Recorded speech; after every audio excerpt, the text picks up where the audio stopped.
চট্টগ্রামের ডবল মোরিংয়ে জাতীয়তাবাদী ব্যাটারি চালিত থ্রি হুইলার যান শ্রমিক দলের উদ্যোগে গ্যারেজ মালিক এবং গাড়ির মালিকদের নিয়ে কর্মী সভা অনুষ্ঠিত হয়েছে। গতকাল শনিবার পানাপাড়ার হাড্ডি কোম্পানির মোড়ে এই সভার আয়োজন করা হয়। কর্মী সভায় প্রধান অতিথি হিসেবে বক্তব্য দেন বিএনপির কেন্দ্রীয় শ্রম বিষয়ক সম্পাদক এম.এ. নাজিমুদ্দিন। তিনি শ্রমিকদের সংগঠিত হয়ে অধিকার আদায়ে কাজ করার আহ্বান জানান।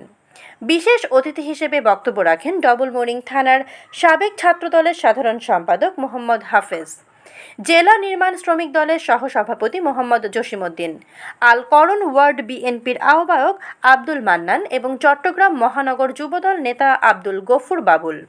আর এই যে হাজার হাজার যুবক, বেকার যুবক, এখানে এর মধ্যে এসএসসি পাসও আছে, ইন্টারমিডিয়েট পাসও আছে, গ্রাজুয়েটও আছে।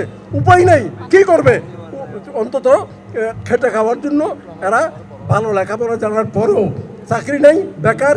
এই জন্য পরিবার প্রয়োজন, মা বাপকে ভাত খাওয়ানোর জন্য এরাই কাজটা করে। সুতরাং এই কাজে বাধা দেওয়াটা কোনোভাবেই ঠিক হবে না। এবং সিটি কর্পোরেশন বা কর্তৃপক্ষ যদি এদেরকে স্বীকার করে নেয়, এদেরকে যদি লাইসেন্স বানাইতে বলে, এরা লাইসেন্স বানাবে। এরা সরকার ট্যাক্স পাবে, এরা ড্রাইভিং লাইসেন্সেরও ট্যাক্স পাবে, গাড়ির লাইসেন্সেরও ট্যাক্স পাবে।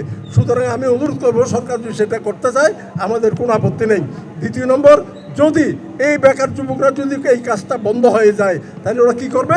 বাধ্য হবে এরা ব্যবসা করবে, বাধ্য হবে এরা ফ্যান্সি ব্যবসা করবে।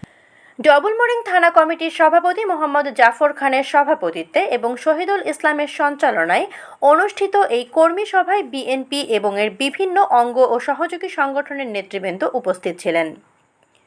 সভায় সংগঠনকে আরও শক্তিশালী করা, শ্রমিকদের স্বার্থ রক্ষা এবং সাংগঠনিক কার্যক্রমকে গতিশীল করার বিষয়ে গুরুত্বারোপ করেন বক্তারা।